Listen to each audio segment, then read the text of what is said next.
my name is Rachelian Rivera, and I'm a mechanical engineering undergraduate at Cal State Long Beach.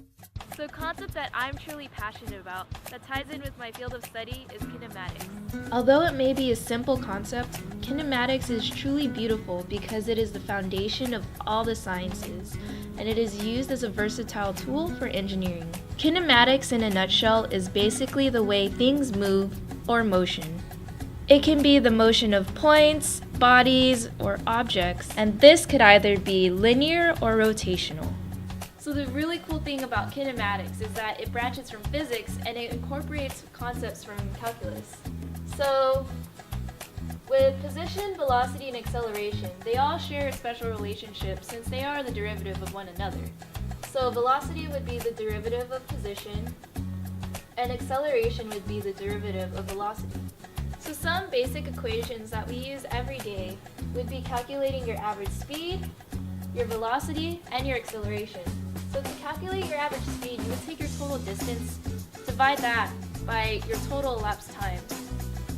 You would also calculate your velocity by taking your displacement, total displacement, divide that whole thing by your time interval.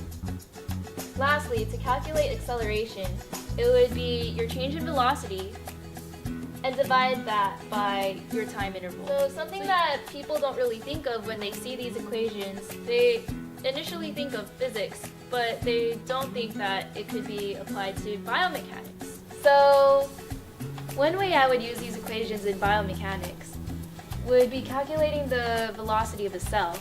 So what I would do is I would take the displacement the cell has traveled inside my body, and I would divide that by the total amount of time that has elapsed.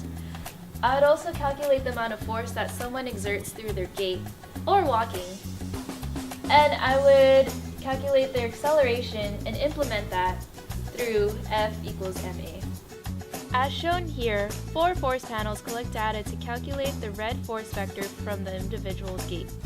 So whether it's cells, people, animals, cars, planes, machining, or even plants and stars moving, kinematics can be applied on a micro and macro level, and that shows it truly has no limits, just like engineering.